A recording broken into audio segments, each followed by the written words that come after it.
I was watching a Matthew Hussey interview where he was asking the male top 10% to think about what they really want, because a lot of his women clientele get pumped and dumped or just encounter men who won't commit. So I thought, is this lifestyle for men who are attractive enough to do it fulfilling? Like, why give it up if it is? Story 1. I used to sleep around a few years ago. It felt bad.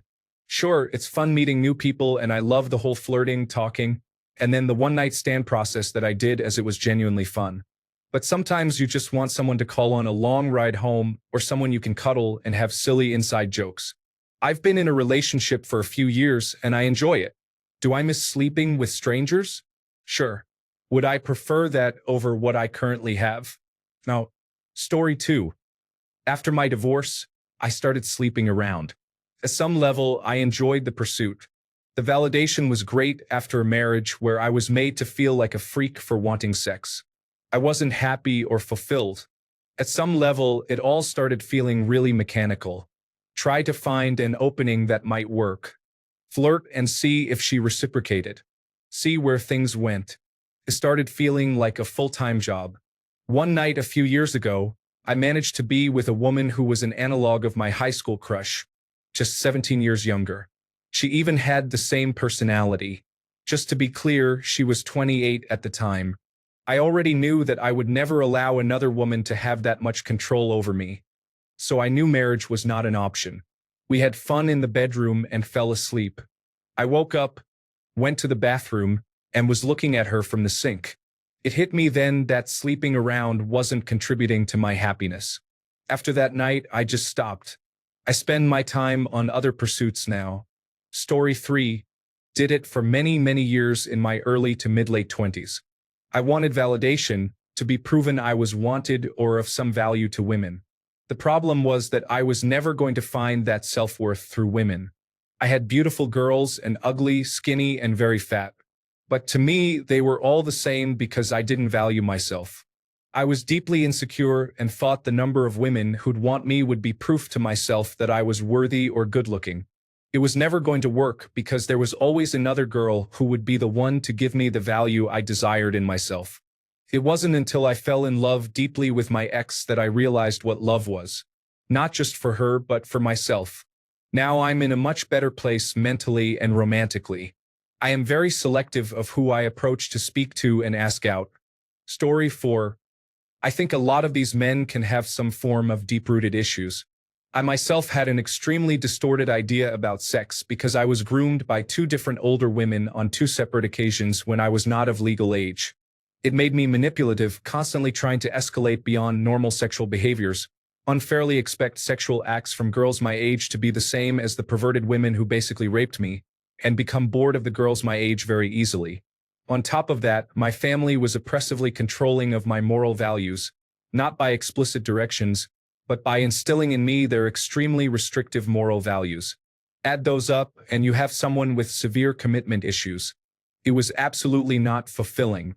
I found out that I never dated the girls I actually liked because of the shame and guilt associated with the dissonance between my actions and my morals. I thought of myself as a horrible person and felt like the girls I really liked didn't deserve someone like me. I am really glad and thankful that my wife, who was my best friend back then, essentially forced me to go to therapy. If someone else in my life did not care as much as she did, I have no idea where I would have been at this point in my life, but I know it wouldn't have been this. Story 5. It is amazing and validating for a while, but like anything else in life, the shine wears off. In my case, it was a few years in my late 20s through early 30s. One day, I realized I was getting very little out of it, and maybe it was time for something new. I did find value in having that phase years down the line when some of my friends went into midlife crises and tried to do the same in their 40s, enabled by a healthier financial situation. Some families were broken up, and a lot of what they did was very transactional. I am happy my exploratory phase happened when the stakes were lower, although I do feel guilt many years later as I may have been reckless with some people's feelings. Story 6. When I slept around a lot, I was looking for something more serious. But finding a great relationship is really hard, and new relationships don't usually work out. One-night stands were rare events. Usually, it was more like a year full of 6 to 8 week relationships. I wasn't fulfilled until I started achieving more life goals, but those were totally unrelated to sleeping around. Having said that, learning how to date and seduce absolutely played a huge role in building my confidence and learning life skills. Story 7. I tried a couple of casual hookups when I was single. Genuinely awful experience. It's like we've taken sex and surgically removed the intimacy and emotional connection. It felt indifferent during the act and absolutely terrible afterwards. I'd rather just masturbate honestly. But now I'm in a loving relationship. The sex feels totally different. Like actually fulfilling on multiple levels. Story 8. When I was single, I had fun sleeping around. I make connections pretty easily and enjoy sex if the person is fun. A few times the connection wasn't there, so the sex wasn't great, but I like orgasming, so it was still fine. Story 9. I had a period of doing that. It's fun, it's filling a need, so it does fulfill me on certain levels, but it's not love. I think you can compare it to eating food, but it's not your favorite food. It's still good and fills your needs, and with a full belly you are fulfilled, but it doesn't take away the craving for your favorite food. Story 10. I remember when Tinder first launched. I was genuinely always looking for a serious relationship while I was on it. But it did start to feel like everyone was having sex with everyone. There were 3 events that made me stop. 1. Confused, I was catfished. The woman just had pictures showing her chest, so I thought she was on the bigger side, which I like. But when she showed up, she was huge. I mean, she had to squeeze in through the front door sideways. Abused, got a sexually transmitted infection and had to get a urethra swab, which is probably the most painful thing a man can go through. Used, I was messaging a girl for a couple of months, and I was putting in all the effort. She would reply to me with a few words after a few days, if that. Out of nowhere, she just asks to meet up. I drive to meet her around midnight. She gets in, and without even looking at me, the first thing she says is, "There's a park we can go to," and hands me a piece of paper that I just put on my lap. The drive is about 5 minutes, and it's just her directing me to this park. We get there, and she just gets out of the car and starts undressing. I look at the paper, and they are sexually transmitted disease test results. Negative. This heavy fog, so no one can see us. We just get in the back seat and have sex. Right after, she asks for the paper back and says, "Thank you. My boyfriend doesn't like sex, so you've helped me out." We get back in the car, no talking, and I take her back home. Her boyfriend is waiting on the porch with the light on. She gives me a kiss on the cheek and then exits the car. I hear her boyfriend say, "How'd you go?" And she's like, "Good." And they go inside. She never messaged me again. After these 3 big events, I called it quits. Story 11. I did it in my youth, late teens to early 20s, and it was great for a while. But then I met my partner and it became less appealing. I have a friend that slept around a lot in his 20s and 30s, and he told me that what he really wanted was a regular partner. Story 12. Male, 36 years old here. From the age of 24 to 34, I slept around a lot. I'm talking 150 to 200 partners, about 2 or 3 different partners per week. After the whole COVID ordeal, I was one of the unlucky ones who suffered some debilitating autoimmune issues with my body. The health problems completely crushed my confidence, leading me to therapy, where I discovered that my history of sleeping around stemmed from deep insecurity and shame from trauma I experienced with my mother as a child. Sleeping around gave me a sense of power, control, and validation. Today, I'm still learning to navigate my new life with a new set of values. If I could take it all back, I would. I'm still having issues with cultivating healthy relationships and intimacy today. It was all meaningless. Story 13. Sure, I sleep around quite a bit depending on how tired I am feeling. I fall asleep on the couch sometimes or in my office, but the main place I like to sleep is on my bed. Story 14. I used to sleep around a fair bit, had it in my mind that when I hit 100 some sort of celebration or fireworks would go off. Didn't. Looking back on that period of my life, the only part of it I miss is the chase. The sleeping around isn't fulfilling, and you don't gain anything from it. However, these days I wouldn't be so sure if it's men using women or women using men. Story 15. Yeah, but it gets self-defeating because you are always trying to top your last encounter. It becomes very consuming, very expensive, and very difficult. Anything less than the last experience you had feels like a defeat.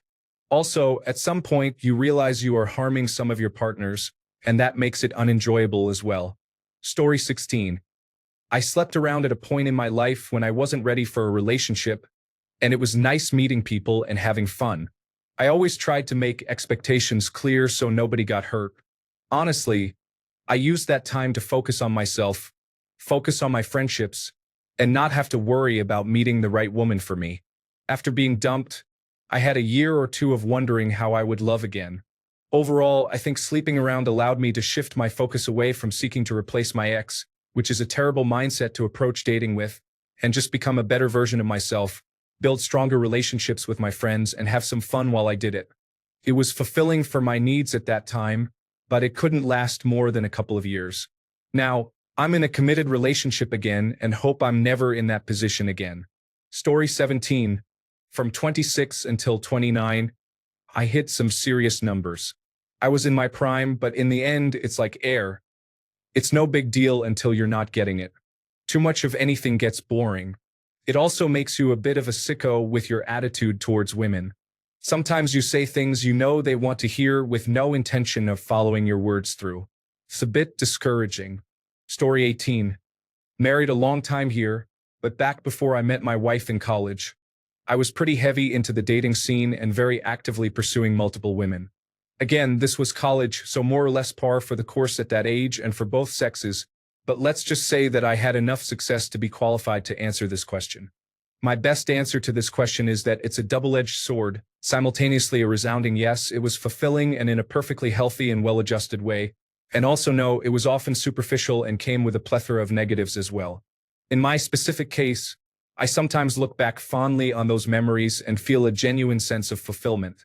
Other times, I look back and think about how I went about it all wrong, and how if I had been more mature, I could have still had a lot of fun but with few, if any, negatives. Welcome to life, where hindsight is always 20/20ths.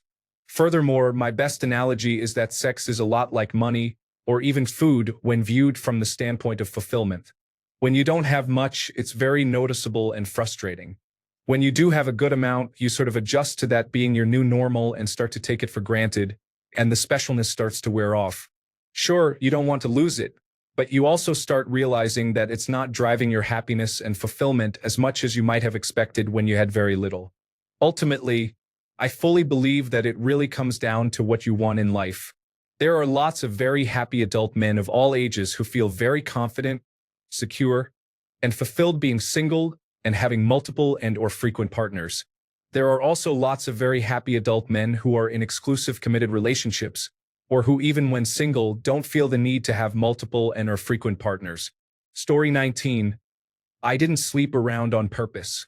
I was actively looking for a girlfriend, and a lot of girls my age and older women just saw me as hookup material. So yeah, it felt bad. I had to learn to respect myself more and not give it away so easily, and keep my goal on finding someone who would stick around and be a good partner too. Not just using sex to make them want me the same way. I love sex, so it was hard to be objective and got my heart broken quite a bit until I figured this out. Story 20. I think it depends on why you are doing it.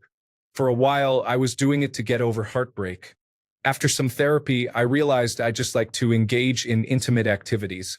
I usually do not have a bunch of different partners these days. It's a few that I will be sleeping with at any time. I am always upfront and honest about what I want. That does not always make things go well, but I did my part. Story 21. I did it in my 20s.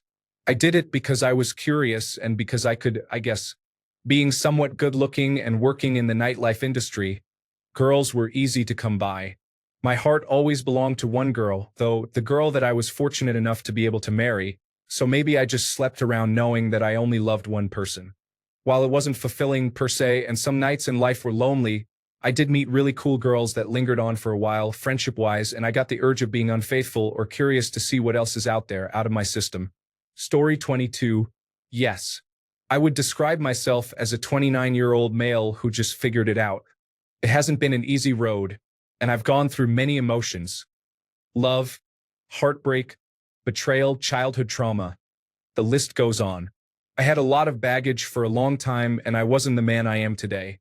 I wouldn't describe myself as particularly handsome, although I have been blessed with being 6'2" and still having all my hair. So for many, this might invalidate my point. I make decent money and am frugal. I spent 2 to 3 years not focusing on dating. I spent all of it focusing on me. I feel fulfilled as a man, juggling 3 to 4 things that make me happy and getting good at them. I focused on making friends.